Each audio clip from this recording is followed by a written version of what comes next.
சரி, இது நாம கொஞ்சம் விரிவாகவே அலசுவோம்.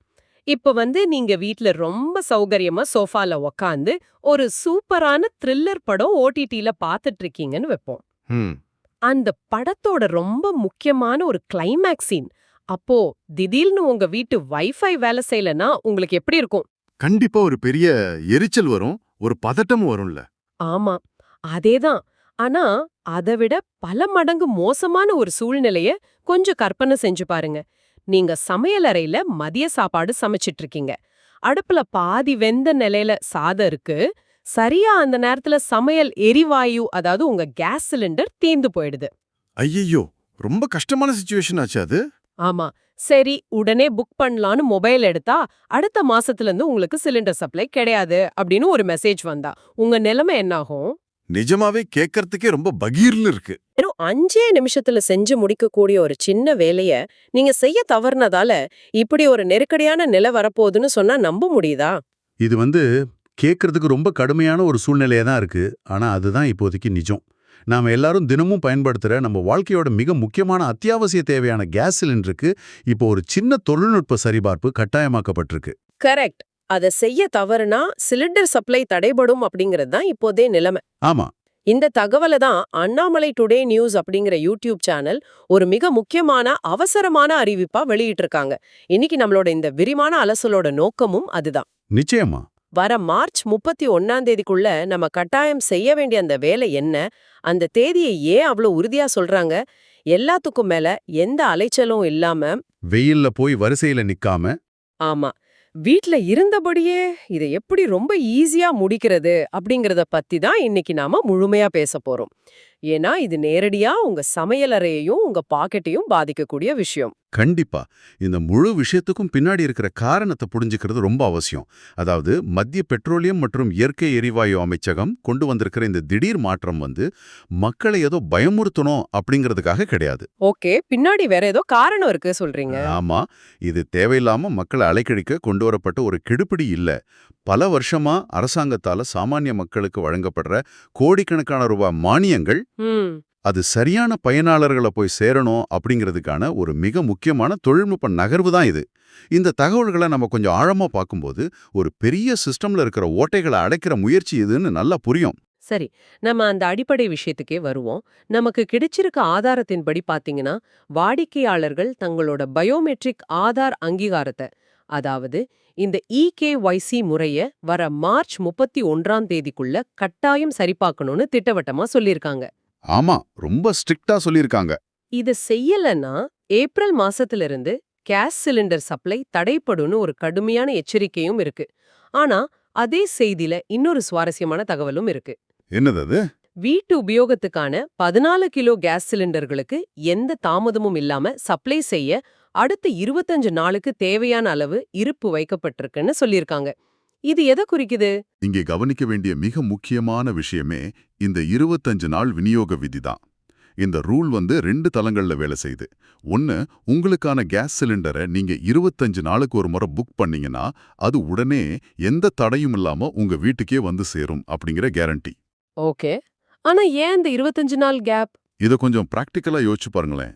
ஒரு சாதாரண 4 பேர் இருக்கிற குடும்பத்துக்கு ஒரு 14 கிலோ சிலிண்டர் குறைஞ்சது 30லேருந்து 40 நாளாவது வரும். ஆமா, கண்டிப்பா வரும். அதனால 25 நாளுக்கு ஒரு தடவை தான் புக் பண்ண முடியும்னு ஒரு கட்டுப்பாட்டை வைக்கும்போது சிலர் தேவையில்லாத காரணங்களுக்காக அடிக்கடி சிலிண்டர் புக் பண்றத சிஸ்டம் தானாவே தடுத்துடுது. ஓஹோ, அதாவது தேவைக்கு அதிகமா வாங்கி வீட்ல ஸ்டாக் வச்சுக்கிறத தடுக்கிற ஒரு முயற்சி அப்படிங்கிறீங்களா? எக்ஸாக்ட்லி, நீங்க சரியா புரிஞ்சுக்கிட்டீங்க. மக்கள் மத்தியில எப்பவுமே ஒரு சைக்கலாஜிக்கல் பிரச்சனை இருக்கும். மார்க்கெட்ல ஏதோ தட்டுப்பாடு வரப்போதுன்னா ஒரு சின்ன வதந்தி பரவனா கூட போதும். ஆமா, பேனிக் பையிங் ஆரம்பிச்சிடுவாங்க. கரெக்ட். தங்களுக்கு தேவை இருக்கோ இல்லையோ மக்கள் பதற்றத்துல பொருட்களை அதிகமா வாங்கி பதுக்க ஆரம்பிச்சுடுவாங்க. கோவிட் டைம்ல இது எப்படி நடந்துச்சுன்னு நம்ம நேர்லயே பார்த்தோம். உண்மைதான். அந்த பதற்றத்தை குறைக்கிறதுக்கு தான் கவர்மெண்ட் இந்த இருப்பை உறுதி செஞ்சிருக்கு. உங்களுக்கு தேவையான சிலிண்டர்கள் அடுத்த 25 நாளுக்கு பாதுகாப்பா ஸ்டாக் இருக்கு, நீங்க பயப்பட தேவையில்லை அப்படிங்கிற நம்பிக்கைய மக்களுக்கு கொடுக்கறது தான் இதோட முக்கிய நோக்கம். எனக்கு புரியுது. பதற்றத்தை தவிர்க்க அரசாங்கம் இப்படி ஒரு ஏற்பாட்டை செஞ்சிருக்காங்க. அது நல்ல விஷயம்தான். ஆனா எனக்கு இன்னொரு சந்தேகம் இருக்கு. கேளுங்க. நம்ம எப்பவுமே இந்த ஆதார் லிங்க பத்தி பேசிட்டு தான் இருக்கோம். Bank account, PAN card, ration கார்டுன்னு எல்லாத்துக்கும் ஆதாரம் இணைக்க சொல்றாங்க. அது ஒரு தொடர் நடைமுறை. ம் ஆனா இப்போ சிலிண்டருக்கு மட்டும் ஏன் இந்த திடீர் அவசரம்? அதுலயும் மார்ச் 31 அப்படிங்கிற ஒரு குறுகிய டெட்லைன் எதுக்காக? ஒருவேளை நாட்டுல உண்மையிலேயே பெரிய அளவுல கேஸ் தட்டுப்பாடு வரப்போகுதா? இல்ல இவ்வளவு அவசரமா ஒரு விஷயத்த செய்ய சொல்லும் பொழுது இயல்பாவே நம்ம மனசுல ஒரு சந்தேகம் வருது இல்லையா? நீங்க கேக்குறது ரொம்ப நியாயமான கேள்விதான். இந்த அவசரத்துக்கான காரணத்தை நம்ம புரிஞ்சுக்கணும்னா சமீபத்துல மார்க்கெட்ல நடந்த வேற சில மாற்றங்களையும் இதோட பொருத்தி பார்க்கணும். என்ன மாற்றங்கள்? நமக்கு கிடைச்சிருக்க ஆதாரங்கள்ல ரொம்ப தெளிவா குறிப்பிட்டுள்ள ஒரு விஷயம் என்னன்னா, சமீபத்துல 19 கிலோ எடை கொண்ட கமர்ஷியல் கேஸ் சிலிண்டர்கள், அதாவது வர்த்தக பயன்பாட்டுக்கான சிலிண்டர்கள் தற்காலிகமா தடை செய்யப்பட்டிருக்கு. ஒரு நிமிஷம். ஹோட்டல்களுக்கும் டீ கடைகளுக்கும் பயன்படுத்துற 19 கிலோ கமர்ஷியல் சிலிண்டரை தடை செஞ்சா என் வீட்டு சமையல் அறையில இருக்கிற 14 கிலோ சிலிண்டருக்கு எப்படி பாதிப்பு வரும்? ரெண்டும் வேற வேற தானே. வெளியிலேருந்து பார்க்கறதுக்கு ரெண்டும் வேற வேற தான். ஆனா திரைக்கு பின்னாடி நடக்கிற அந்த பிளாக் மார்க்கெட், அதாவது கள்ளச்சந்தையோட தந்திரம் அங்கதான் ஆரம்பிக்குது. ஓ, எப்படி? கமர்ஷியல் சிலிண்டர்கள் மார்க்கெட்ல கிடைக்காத போதோ இல்ல அதோட விலை ரொம்ப அதிகமா ஏறும் போதோ சில குறிப்பிட்ட ஆட்கள் ஒரு குறுக்கு வழியா கையாளுறாங்க. அதாவது நம்ம வீட்டு சிலிண்டரை வாங்குறாங்களா? ஆமா, சாமானிய மக்களுக்காக அரசாங்கம் கொடுக்கிற மானிய விலையில கிடைக்கிற 14 கிலோ வீட்டு உபயோக சிலிண்டர்களை அதிக அளவுல வேற வேற பேர்கள்ல வாங்கி பதுக்க ஆரம்பிக்கிறாங்க. அடப்பாவமே. இந்த வீட்டு உபயோக சிலிண்டர்கள் அப்புறம் ஹோட்டல்களுக்கோ மத்த கடைகளுக்கோ கள்ளச்சந்தையில அதிக விலைக்கு விற்கப்படுது. ஓஹோ, அப்போ மானிய விலையில கிடைக்கிற சிலிண்டர்கள் வீடுகளுக்கு போறதுக்கு பதிலா சட்டவிரோதமா கமர்ஷியல் யூஸ்க்கு திருட்டுத்தனமா போகுதுன்னு சொல்றீங்க. எக்ஸாக்ட்லி. இதனால என்ன ஆகுதுன்னா சிஸ்டம்குள்ள ஒரு செயற்கையான தட்டுப்பாடு உருவாகுது. உண்மையிலே தான் வீட்ல சமைக்க சிலிண்டர் தேவைப்படுற ஒரு சாமானிய குடும்பம் புக் பண்ணும்போது அவங்களுக்கு அது கிடைக்காம போயிடுது. ஆமா, நியாயமா கிடைக்க வேண்டியவங்களுக்கு கிடைக்கல. அதனால சிஸ்டம்குள்ள நடக்கிற இந்த லீக்கேஜை சரி செய்யவும் அரசு கொடுக்கிற மானிய பலன்கள் எந்த தடையும் இல்லாம உண்மையான பயனாளிகளை மட்டும் போய் சேரவும் இந்த EKYC அப்படிங்கிற தொழில்நுட்பம் ஒரு சக்தி வாய்ந்த ஃபில்டரா பயன்படுது. இதை உறுதி பண்ணதான் அந்த மார்ச் 31 அப்படிங்கிற கடுமையான கெடு விதிக்கப்பட்டிருக்கு. நீங்க இத சொல்லும்போது எனக்கு ஒரு விஷயம் ஞாபகத்துக்கு வருது. இது எப்படி இருக்குன்னா, ஒரு பெரிய கிரிக்கெட் மேட்ச் நடக்க போகுதுன்னு வைப்போம். ஓகே. அந்த மேட்ச பார்க்கணும்னு ஆசைப்படுற உண்மையான ரசிகர்களுக்கு ஆன்லைன்ல டிக்கெட் கிடைக்காது. ஆனா பிளாக் மார்க்கெட்ல சில பேரு மொத்தமா டிக்கெட்களை வாங்கி பதுக்கி வச்சுக்கிட்டு 10 மடங்கு அதிக விலைக்கு வெளியே வித்துட்டு இருப்பாங்க. ஆமா, நடக்கும். அதை தடுக்க ஆன்லைன்ல டிக்கெட் வாங்குற ஒவ்வொரு உண்மையான ரசிகரோட முகத்தையும் ஸ்கேன் செஞ்சு இவர்தான் உண்மையான ரசிகர், இவர்தான் ஸ்டேடியத்துக்குள்ள வரப்போறாருன்னு உறுதி பண்ற மாதிரி தான் இந்த EKYC முறை செயல்படுது. சரியா? ரொம்ப அருமையான உதாரணம். ஆனா இதுல நாம கவனிக்க வேண்டிய இன்னொரு ஆழமான விஷயமும் இருக்கு. சொல்லுங்க. அந்த கிரிக்கெட் டிக்கெட் பிளாக் மார்க்கெட் ஆட்கள் வெறும் டிக்கெட்டை மட்டும் முடக்கல, இந்த சூழ்நிலையில அவங்க உங்க சமையலறைக்கான மானிய பணத்தையும் சேர்த்து கொள்ளையடிக்கிறாங்க. ஆமா, அது நம்ம பணம். நீங்க EKYC பண்ணும்போது உங்க முகத்தையும் ஆதாரையும் ஒப்பிட்டு நீங்க தான் அந்த உண்மையான பயனாளி அப்படிங்கறதையும் அரசாங்கம் கொடுக்கிற மானியம் உங்க பேங்க் அக்கவுண்ட்டுக்கு தான் வருதுங்கிறதையும் அரசுக்கு ரொம்ப தெளிவா உறுதி பண்றீங்க. Okay okay. இதனால போலி ஆவணங்கள் மூலமா சிலிண்டர்களை பதுக்குறவங்க ஈஸியா மாட்டிக்கிடுவாங்க. இந்த மானிய வளையத்துக்குள்ள அவங்க நுழையவே முடியாது. அதனாலதான் இந்த நடைமுறை இவ்வளவு அவசரமா வலியுறுத்தப்படுது. சரி, கள்ளச்சந்தைய ஒழிக்க அரசாங்கம் சட்டம் போட்டுட்டாங்க, பதுக்கலை தடுக்க போறாங்க, எல்லாம் சரிதான். இதெல்லாம் கவர்மெண்டோட வேலை. ஆனா ஒரு சாமானியனா எனக்கு என்ன கவலைன்னா, இந்த மார்ச் 31 டெட்லைனுக்குள்ள இத நான் எப்படி ஈஸியா முடிக்கிறது? இதுக்காக நான் என் ஆபீஸ்ல ஒரு நாள் லீவ் போட்டுட்டு கேஸ் ஏஜென்சிக்கு போய் அங்க கொளுத்துற வெயில்ல மணிக்கணக்கா நீளமான வரிசையில என் பழைய பாஸ்புக்கை வச்சுட்டு நிக்கணுமா? கண்டிப்பா இந்த கேள்வி எல்லாருக்கும் வந்திருக்கும். ஆனா அதுதான் இங்க இருக்கிற ஒரு நல்ல செய்தியே. அப்படி நீண்ட வரிசைகள்ல மணிக்கணக்கா காத்து கிடந்த ஒரு காலம் இருந்துச்சு. அது உண்மைதான். ஆமா, முன்னாடி அப்படிதான் பண்ணுவோம். ஆனா இன்னைக்கு அந்த நிலைமை மாறிடுச்சு. ஏஜென்சி ஆபீஸ்க்கு போய் நிக்க வேண்டிய அவசியமே கிடையாதுன்னு நமக்கு கிடைச்சிருக்க ஆதாரங்கள்ல ரொம்ப தெளிவா சொல்லியிருக்காங்க. வீட்ல இருந்தபடியே டெக்னாலஜியோட உதவியால வெறும் 5 நிமிஷத்துல உங்களுக்கான மானியத்தை உறுதி செய்யற அளவுக்கு இன்னைக்கு நிலைமை ஈஸியாயிடுச்சு. இங்கதான் இந்த விஷயம் எனக்கு ரொம்ப சுவாரஸ்யமா படுது.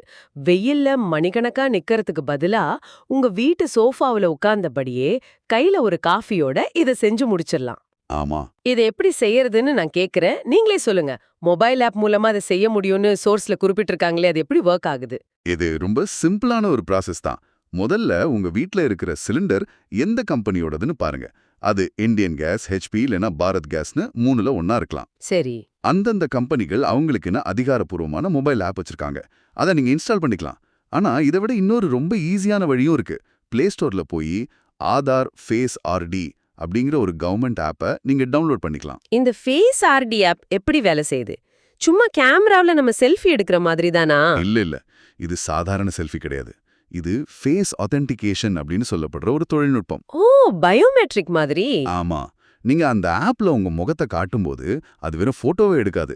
உங்க முகத்துல உள்ள பயோமெட்ரிக் அளவீடுகளை, அதாவது மார்க்கர்ஸை ரொம்ப துல்லியமா ஸ்கேன் பண்ணும். சரி. ஸ்கேன் பண்ணி அரசாங்கத்தோட ஆதார் டேட்டாபேஸ்ல ஏற்கனவே இருக்கிற உங்க தகவல்களோட அது சரியா மேட்ச் ஆகுதான்னு ஒப்பிட்டு பார்க்கும். நீங்க உங்க ஸ்மார்ட் போனை முகத்தை காட்டி அன்லாக் பண்றீங்க இல்லையா? ஆமா, ஃபேஸ் அன்லாக். ஏறக்குறைய அதே டெக்னாலஜி தான் இது. இது ரொம்ப அக்யூரேட்டானது, ரொம்ப பாதுகாப்பானது. அருமை. அப்போ ஸ்மார்ட் போன்ல ஆப் மூலமா முகத்தை ஸ்கேன் பண்ணி முடிச்சிடலாம். ஒருவேளை எனக்கு ஆப் எல்லாம் டவுன்லோட் பண்ண தெரியாதுப்பா, ஏதாவது வெப்சைட்ல நேரடியா போய் பண்ண முடியுமான்னு நினைக்கிறவங்களுக்கு என்ன வழி இருக்கு? கண்டிப்பா முடியும். ஆப் யூஸ் பண்ண விரும்பாதவங்க http://pmy அப்படிங்கிற அதிகாரப்பூர்வ வெப்சைட்டுக்கு போகலாம். ஓகே. அந்த வெப்சைட்டுக்கு போனதும் முதல்ல அவங்க உங்களுடைய ஆதார் நம்பரை கேட்பாங்க. அதை என்டர் பண்ணணும். அடுத்து உங்களோட கஸ்டமர் ஐடியை பதிவு பண்ணணும். ஒரு நிமிஷம். இந்த கஸ்டமர் ஐடி அப்படிங்கிறது அந்த சின்ன சிகப்பு இல்லனா நீல கலர் கேஸ் புத்தகத்தோட முதல் பக்கத்துல இருக்கிற நம்பர், சரியா? ஆமா, அதேதான். அந்த கஸ்டமர் ஐடியையும் உங்க ஆதாரையும் பதிவு பண்ண பிறகு உங்க ஆதார் கூட லிங்க் ஆயிருக்கிற மொபைல் நம்பருக்கு ஒரு ஓடிபி வரும். ஓகே. அந்த 6 நம்பர் ஓடிபி. ஆமா, அந்த 6 இலக்க ஓடிபியை பதிவு பண்ணணும். அதுக்கடுத்து கீழே ஒரு கேப்சா கோடு கொடுத்திருப்பாங்க. இந்த கேப்சா அப்படிங்கிறது நாம கம்ப்யூட்டர்ல ஏதாவது செய்யும்போது நாம மனுஷங்க தானா இல்ல ரோபோட்டான்னு கண்டுபிடிக்க சில வளைஞ்ச நெளிஞ்ச இங்கிலீஷ் எழுத்துக்களையும் நம்பர்ஸையும் காட்டி அதை அப்படியே டைப் பண்ண சொல்வாங்களே, அதுதானே? ரொம்ப சரியா சொன்னீங்க. அந்த வளைஞ்ச எழுத்துக்களை அப்படியே சரியா பார்த்து டைப் பண்ணிட்டு சப்மிட் அப்படிங்கிற பட்டன் அழுத்தினா போதும். அவ்வளோதானா? அவ்வளோதான். வெறும் 5 நிமிஷத்துல உங்க இகேஒசி வேலை முழுமையா முடிஞ்சிடும். இதுக்காக நீங்க யாரிடமும் கெஞ்ச வேண்டியதில்ல, வரிசையில நிக்க வேண்டியதில்ல, உங்க லீவ்னாலையும் வேஸ்ட் பண்ண வேண்டியதில்ல. இதெல்லாம் கேக்குறதுக்கு ரொம்ப சுலபமா இருக்கு. ஆனா பிராக்டிக்கலா ஒரு நிமிஷம் யோசிச்சு பாருங்க. எனக்கு ஸ்மார்ட் போன் யூஸ் பண்ண தெரியும், நான் ஆப் டவுன்லோட் பண்ணிடுவேன். ஆனா சிலருக்கு இந்த மொபைல் ஆப் பிளே ஸ்டோர்ல தேடுறது, வெப்சைட்ல போய் பார்க்கறது, இந்த ஓடிபி கேப்சர் கோட் இதெல்லாம் கொஞ்சம் பெரிய குழப்பமா இருக்குமே. உண்மைதான். டெக்னாலஜி அவ்வளவா பழக்கம் இல்லாதவங்க, நம்ம வீட்ல இருக்கிற பெரியவங்க இல்லனா சாதாரண பட்டன் போன் வச்சிருக்கிறவங்க என்ன பண்ணுவாங்க? அவங்களுக்காக ஏதாவது மாற்று வழி இருக்கா? நீங்க கேட்குற இந்த கேள்வி சமூக ரீதியா ரொம்ப ரொம்ப முக்கியமான ஒண்ணு. டெக்னாலஜி அப்படிங்கிறது வாழ்க்கையை ஈஸியாக்கணுமே தவிர அது ஒரு தடையா மாறிடக்கூடாது. கரெக்ட். இத மனசுல வச்சுக்கிட்டு தான் டெக்னாலஜி தெரியாதவங்களுக்காகவும் எளிய மக்களுக்காகவும் ஒரு பிரத்யேகமான டோல் ஃப்ரீ நம்பரை அரசாங்கம் கொடுத்திருக்காங்க. இது ஒரு மிக முக்கியமான அறிவிப்பு. ஓ, கால் பண்ணியே பண்ணிக்கலாமா? நம்பர் என்ன? அந்த நம்பர் 1-800-2355. ஓகே. இந்த நம்பரோட ஸ்பெஷாலிட்டி என்னன்னா, உங்களுக்கு ஆப் யூஸ் பண்ண தெரியலனாலோ இல்ல வெப்சைட்ல அந்த வளைஞ்ச கேப்சா எழுத்துக்களை புரிஞ்சுக்க சிரமமா இருந்தாலும் எந்த தயக்கமும் இல்லாம உடனே இந்த ஃப்ரீ நம்பருக்கு கால் பண்ணலாம். அதாவது ஒரு கஸ்டமர் கேர் மாதிரி செயல்பட்டு நமக்கு வழி காட்டுவாங்களா? ஆமா, ஃபோன் மூலமா நீங்க கூப்பிடும்போது உங்களுடைய சந்தேகங்களை கேட்டு கிளியர் பண்ணிக்கலாம். எந்தெந்த ஸ்டெப்ஸை ஃபாலோ பண்ணணும்னு அவங்க தெளிவா கைட் பண்ணுவாங்க. சூப்பர். அந்த உதவியோட இந்த சரிபார்ப்பை நீங்க எந்த தப்பும் இல்லாம முடிச்சிடலாம். டெக்னாலஜி தெரியாதவங்க கூட இந்த சேவையை எந்த தடையும் இல்லாம பெறணும் அப்படிங்கிறதுக்காக உருவாக்கப்பட்ட ஒரு பெஸ்ட் ஆல்டர்னேட்டிவ் ஏற்பாடு இது.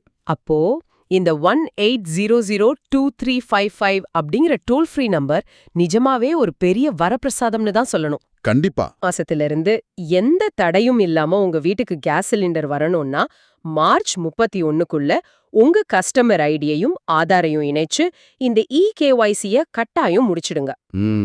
அத ஆப் மூலமா முகத்தை ஸ்கேன் செஞ்சோ, வெப்சைட் மூலமா ஓடிபி போட்டோ, இல்லனா 18002355 அப்படிங்கிற டோல் ஃப்ரீ நம்பர் மூலமா உதவி கேட்டோ ரொம்ப ஈஸியா வீட்ல இருந்தபடியே செஞ்சிட முடியும். ஆமா, கரெக்டா சொன்னீங்க. இது உங்களை அலைக்கழிக்கிற செயல் இல்ல. இது கள்ளச்சந்தையில நடக்கிற பதுக்களை தடுத்து உங்களுக்கான மானியம் உங்களை நேரடியா வந்து சேர்றத உறுதி பண்ற ஒரு முக்கியமான கவசம். நான் சரியா சம்மரைஸ் பண்ணிட்டேனா? ரொம்ப துல்லியமா சம்மரைஸ் பண்ணிட்டீங்க. இது நேரடியா உங்க சமையலறை, உங்க பணம் மற்றும் உங்க நேரத்தோட சம்பந்தப்பட்ட ஒரு விஷயம். இத தள்ளி போடாம இன்னைக்கு செஞ்சு முடிக்கிறது உங்களுக்கு தான் லாபம். கண்டிப்பா.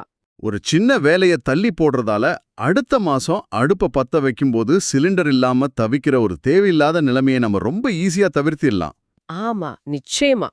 இந்த தகவல்கள் எல்லாமே நீங்க தினமும் பயன்படுத்துற ஒரு அத்தியாவசிய சேவைய எப்படி தடையில்லாம தொடர்ந்து பெறுவது அப்படிங்கறத உங்களுக்கு தெளிவா விளக்கியிருக்கோம்னு நம்புறேன். ஆனா சொல்லுங்க.